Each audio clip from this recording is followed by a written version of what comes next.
Focus news 24/7 खबर एक नज़र।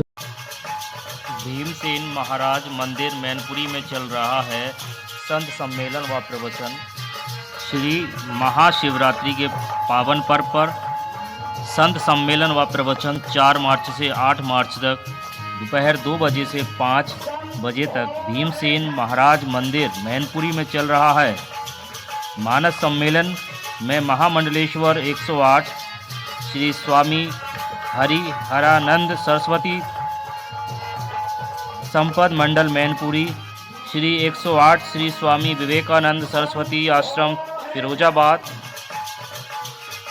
डॉक्टर राम बाबू पाठक मानस व्याख्याता फरुखाबाद, आचार्य तिलकेंद्र शेखर त्रिपाठी श्री एक रस्ता संस्कृत विद्यालय, पंकज मिश्रा मयंक हरदोई वाले मंच संचालक, श्री कविता कांत वाजपेयी मानस व भगवत ज्ञाता स्वामी श्री प्रेमदास भदौरिया इटावा मानस कोकिला मिथिलेश्वरी दीक्षित चित्रकूट धाम। तो बाबा तुलसीदास जी महाराज से फिर बोले तो फिर डगर में निश्चित मिले होंगे। तुलसीदास जी महाराज ने कहा डगर में भी नहीं मिले हम, ना घर में मिले, ना वन में मिले, ना डगर में मिले। तो हमारी कहावत में आता है जिसके घर ही ना हो तो महाराज ना घर का ना घाट का, तो कहाँ मिले? बोले महाराज हमें घाट में मिले हैं। घाट में कहाँ मिले हैं? संत तुलसीदास जी महाराज ने कहा मैं मंदाकिनी घाट पर बैठा हूँ और बैठ करके महाराज भगवान का ध्यान कर रहा था। अच्छा ज्ञान में उनको कमी है, पूरे इतने बड़े साहित्य की रचना कर दी है, भले ही कह रहे हैं कि शिव की सुनाई हनुमान की सुनाई को। हर किसी के संभव की बात नहीं कि कोई इतना बड़ा शास्त्र लिख करके निकल जाए, लिखना तो छोड़ा कह करके निकल जाए। इतने बड़े साहित्य कहने की क्षमता महाराज किसी में नहीं है। हम तो यही सोच रहे थे कि इतनी बड़ी कथा कैसे होगी, और पहले दिन पहली जब भागवत कही तो चक्कर आ गया, भोजन करने की सामर्थ्यता समाप्त हो गई थी। लेकिन जैसे संत तुलसीदास जी महाराज ने कहा कि जब घर में भी ना मिले, वन में भी ना मिले, तो ना घर का ना घाट का, तो फिर बोले महाराज फिर मिले ऐसे कि मैं मंदाकिनी घाट पर चित्रकूट में बैठ करके और चंदन लगा रहा था, और लगा करके कटोरी में पहुंच करके मन में सोचा कि मैं अपने भगवान को यह चंदन लगाऊंगा। तो कब मिले कहाँ महाराज? बोले बस मैं यही तो कह रहा हूँ कि मुझे उसी घाट पर मिले, और कैसे मिले पहचान नहीं पाया, ऐसे नहीं मिला। मिले कैसे? बोले महाराज जिसको मैंने जब गुरु बना लिया तब मिले। गुरु कौन है? संत तुलसीदास जी महाराज के लिए मैंने बहुत प्रयास किया महाराज देखने का, लेकिन वो नहीं मिले। हमें कब मिले घाट में? बोले श्री रघुवीर खड़े हैं सन्मुख। बोले महाराज जिस समय मैं चंदन का लेपन लगा करके तैयार कर रहा था, उसी समय महाराज भगवान मेरे सामने खड़े हैं और भगवान चंदन अपने मुखारविंद से मांग रहे हैं। बोले श्री रघुवीर खड़े हैं सन्मुख तुलसी रोता। मिलाने वाला कौन? भगवान तो सामने खड़े हैं, घर में वन में डगर में कहूँ रहे यह दिन, और तुलसी सीता राम सो लगो चाहिए। चित्रकूट के राम घाट पे प्रगटे श्री रघुनंदन। प्रकट हो गए चित्रकूट के राम घाट पे प्रगटे श्री रघुनंदन। बोले मधुर बाण में नंदन बाबा दे दो।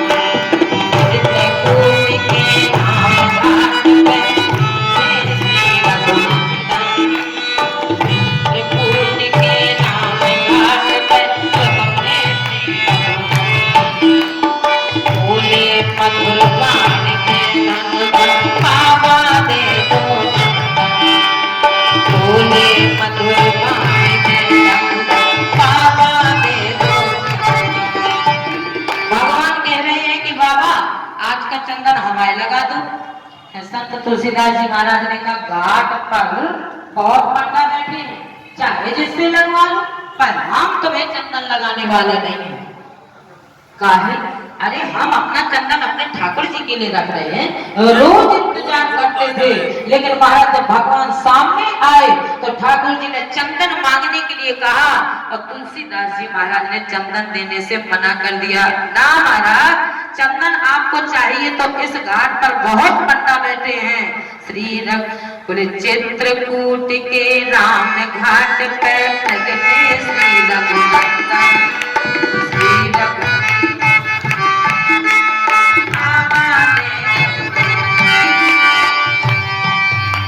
जैसे ही पहचानने से मना किया तो हमारे अनंत बलवंत हनुमंत महाराज जी ने तोता का रूप बनाया और तोता का रूप बना करके फिर से चूके जा रहे हैं।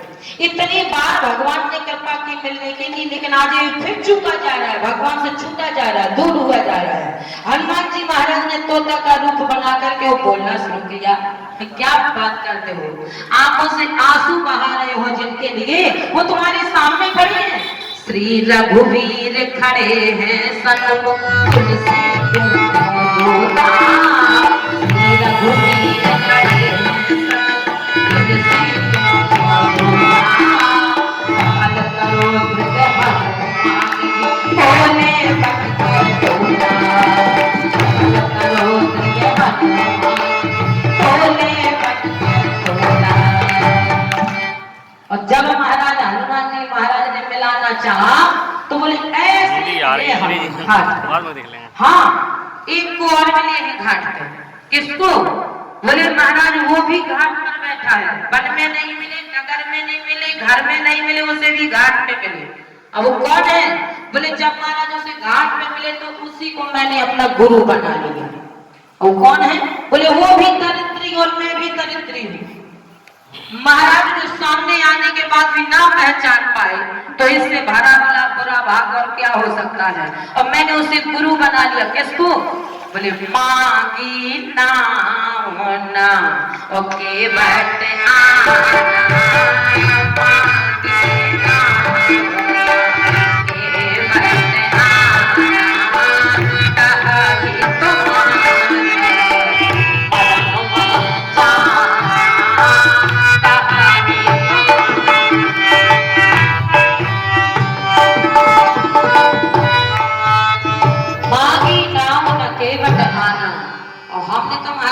सुना है कि भगवान ने नाम मंगाई केवट नहीं आ रहा है। गलत।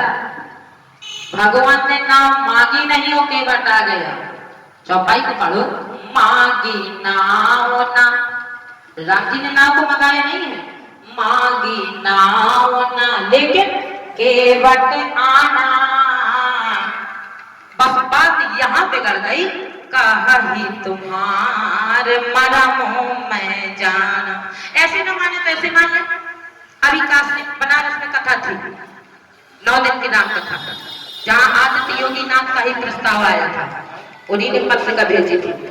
और जब महाराज वहां पर कथा हो, जब भी दर्शन करने जाए काशी में तो दशाश्वमेध घाट पर जाना, चाहे गंगा घाट पर जाना। आप जाते जाते सीढ़ी नहीं उतर पाएंगे और नाव भाग करके आ जाएगी आपके पास। बैठ जाइए भाई साहब, कहाँ जाना है? संगम में जाना है, बीच धार में जाना है, कहाँ जाना है? पार जाना है। और आप कुछ नहीं बोले और वो पहले से नाव लेकर के आ गए। प्रमाण मांगी नाव ना केवट आना,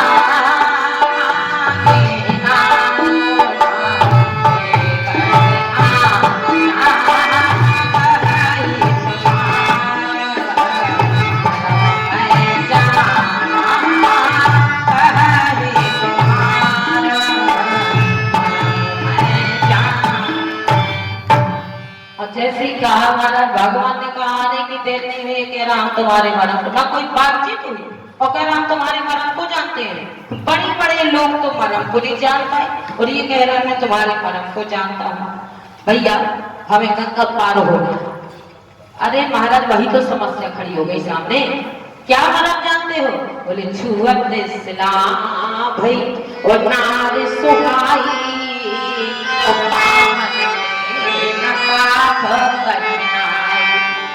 बस यही समस्या है।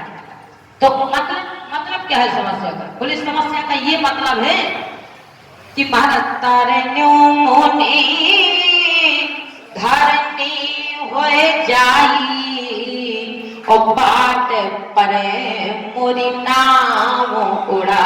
ये समस्या है, समस्या सुना दी केवट को राम जी ने। तो बोले इसका उपाय नहीं है। बोले उपाय तो है जो सरकार करेंगे।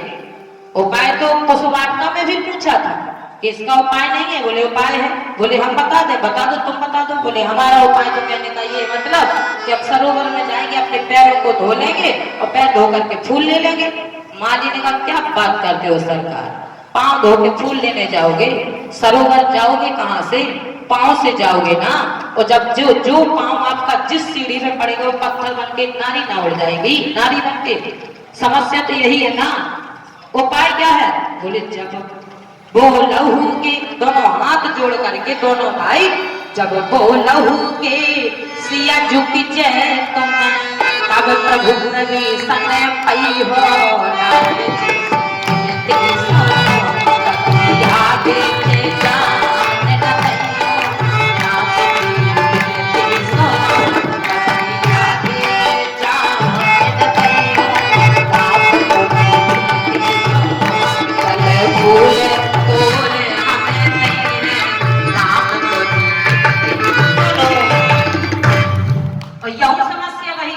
तो उपाय नहीं है। बोले उपाय तो है, करोगे? बोले हाँ बताओ क्या उपाय है। अच्छा तुम्हें इससे डर क्या लग रहा है? बोले हमें इससे ये डर लग रहा है कि जिस तरह से वो पत्थर की शिला नारी बन गई और शायद हमारी नाव नारी बन गई तो फिर पता है समस्या खड़ी हो जाएगी। इस बात की बोले महाराज तारण्य मुनि धरनी हो जाई, बाट पर पूरी नाव उड़ाई।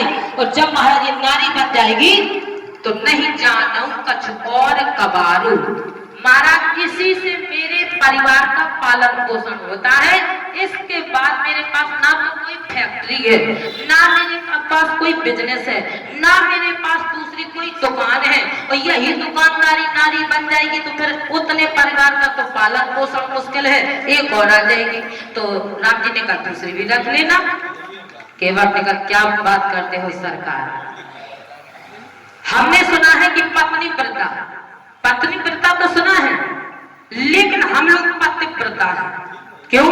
बोले इसलिए कि महाराज हम लोग पत्नी व्रता है। पतिव्रता नारी जो होती है वो महाराज सुनैना मैया ने सीता जी को दिया है संदेश। क्या दिया है? बोले सास ससुर गुरु सेवा करे पति दुख लख आयस अनुसरो। लेकिन हम लोग पत्नी व्रता है। क्यों? बोले हम लोग एक पत्नी रखते हैं और एक पत्नी जब जो रखता है तो महाराज उसके घर में कभी धन का अभाव होने वाला नहीं है, लक्ष्मी का कभी अभाव होने वाला नहीं है।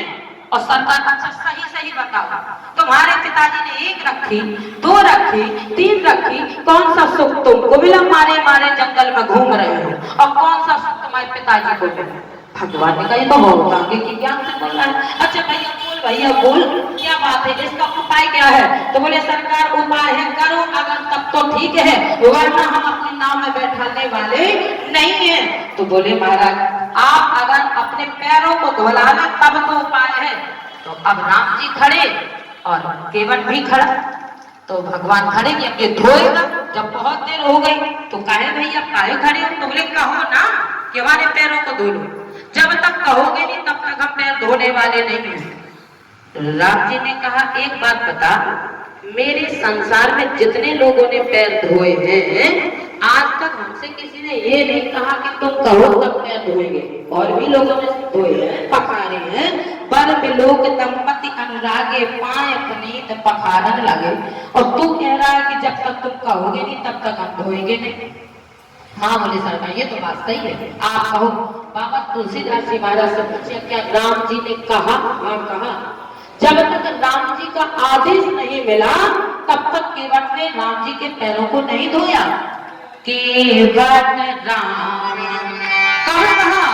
बोले जब केवट ने कहा कि जब तक तुम कहोगे नहीं तब तक मैं महाराज आपके पैर धोने वाला नहीं हूँ। बोले तो प्रभु चाहो तुम मुझे पाते पादों में कहो हमसे कि हमारे पैरों को धो लो। अच्छा भैया ठीक है, ला धोले तो संत तुलसीदास जी महाराज ने पंक्ति लिखी कि राम जी को कहना पड़ा।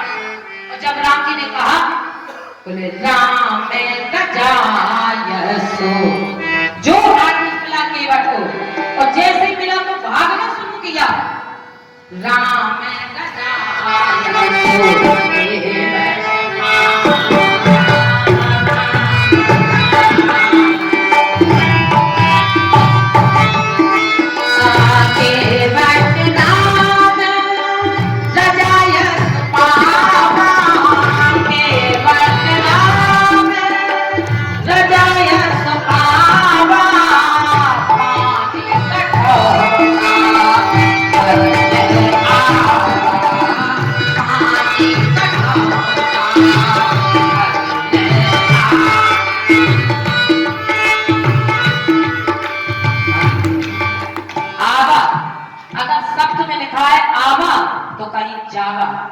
तब ना आवा, और नहीं तो वही राम जी खड़े, वही केवट खड़ा कहाँ।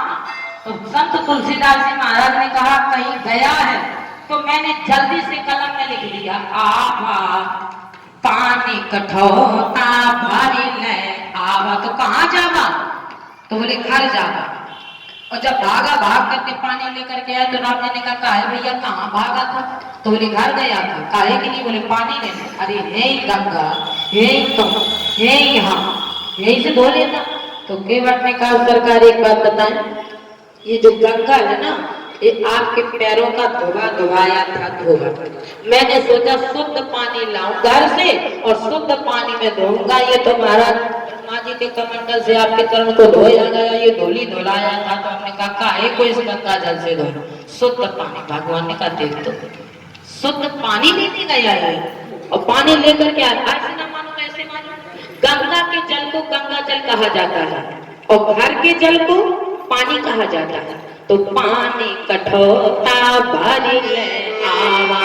और जैसे ही भर करके आया भगवान के महाराज चरणों को धोने लगा। ये कौन है? संत तुलसीदास जी महाराज कह रहे, बड़े वशिष्ठ सम को जग माही, बड़े वशिष्ठ सम को जग माही, यह सब कुंज को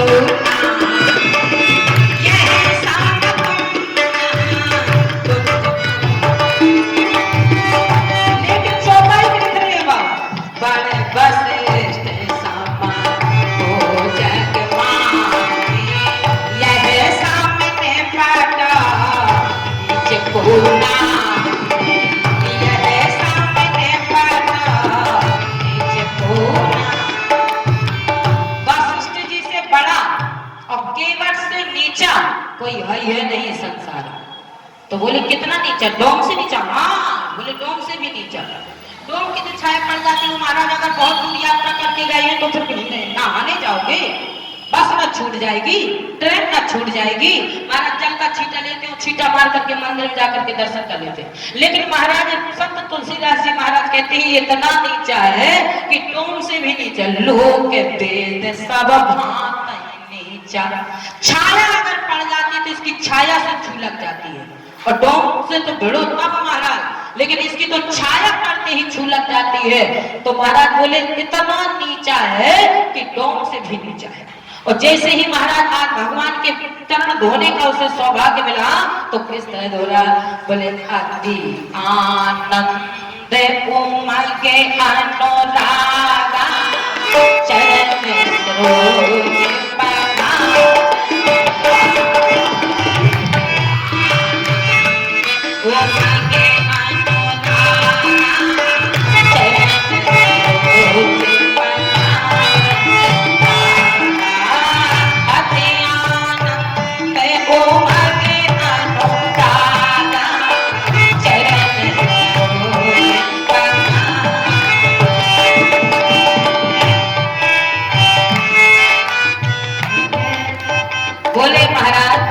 एक बात बताओ, जैसे ही पैरों को धोना शुरू किया तो ऊपर से देवताओं ने फूलों की वर्षा की।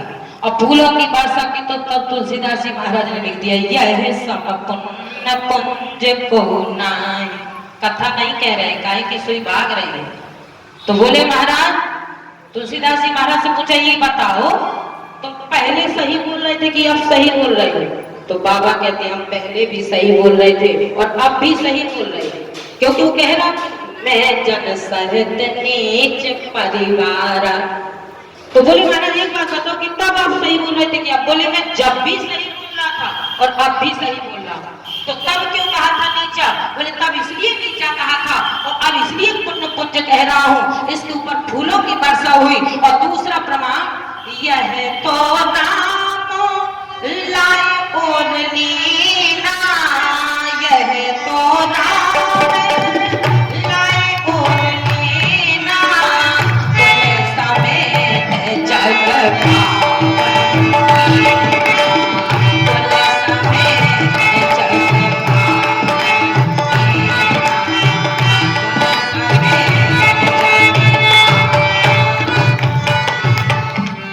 जैसे ही महाराज कहा कि बरस सुमन सुर सकल सिंहाही, यही समय पुण्य कुंज को नाही।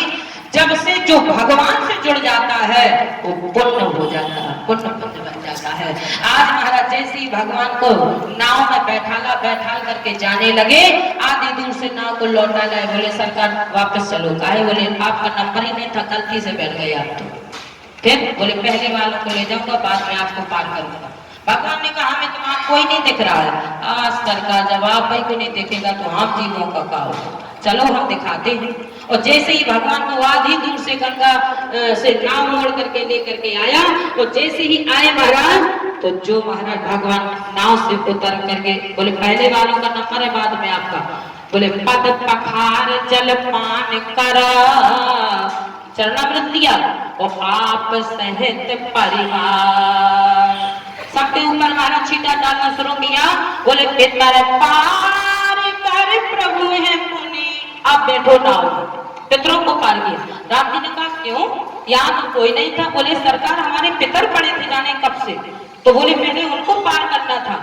तो राम जी ने कहा एक बात बता, हमने तो सुना था कि जो लोग आकर के गंगा में स्नान करते उनके पाप दूर हो जाते हैं। हाँ ठीक सुना है आप, लेकिन किंतु परंतु महाराज जो दूर से आते हैं वो पार होते हैं, और जो यही पाप करे, यही गंगा से मछली निकालो, यही काटे मारे, वो कहां से पार हो जाएगा? तो पितर पार कर। बैठिए पुण्य प्रभु, बैठिए नाव में। और नाव में बैठा पार करने चल दिए। और जैसे चला तो बीच गंगा पहुंचा, दोनों चप्पुओं को छोड़ दिया। और जब दोनों चप्पुओं को छोड़ा तो राम जी ने जगाना शुरू किया, भैया आप खोले, नदी गंगा में नाव डूब जाएगी। केवट नहीं सुन रहा है। फिर जगाया, भैया चप्पू को संभालने के हरी बीच धार में नाव चल रही है, डूब जाएगी। एकदम से झटका दिया। केवट ने कहा क्या है? बोले क्या कर रहे थे? बोले कुंडली मिला रहा था। कैसे? बोले आपसे। तो बोले आपकी और हमारी कुंडली मिलती जुलती है। बोले हमारी और आपकी कुंडली मिलती जुलती है। लक्ष्मण जी आप देखा ना ताव देखा क्रोध में। महाराज क्या अब तो और ठीक रहा। अभी तक तो जो मैटर चला सब ठीक था, लेकिन अब तो महाराज इसने कुंडली मिला दी। राम जी ने कहा पता जरा कुंडली कैसे मिलाई? बोले जो तुम हो वही हम है। कैसे? बोले तुम भी नाव पार करते हो, हम भी नाव पार करते हैं। कैसे? बोले हम गंगा से पार करते, तुम भाव से पार करते हो। तुम भी सांवले हो, हम भी सांवले, क्योंकि हम पहले से जंगल में रहते, तुम अब रहोगे जंगल में। तनक तुम कारे तनक हम कारे, कहो कैसे चले कारे कारे। तुम कारे तनक हम कारे, कहो कैसे मिले कारे कारे।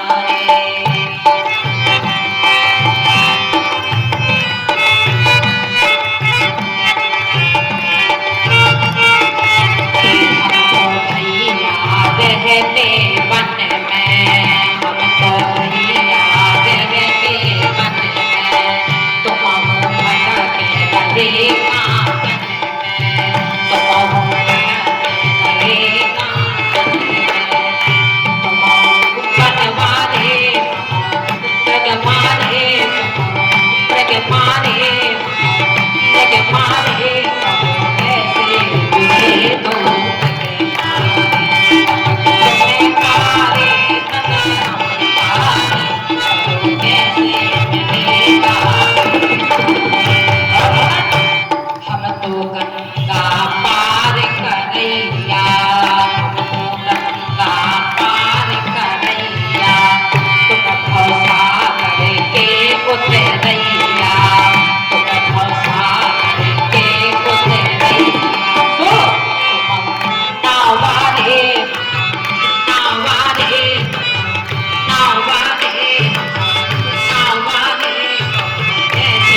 भय सुर सर रेता, श्री राम गुह लखन समेता। केवट उतार दंडवत कीन्हा, प्रभु सचजे यह नहीं कछु दीन्हा। भगवान ने कहा ले लो। केवट का जवाब आया, बोले नाथ आज मैं काहे न पावा, ओ मिटे दुखदान गावा। बोले अब कछु नाथ ना चाहिए मोरे, दीन दयाल ग्रह तोरे, दीन दयाल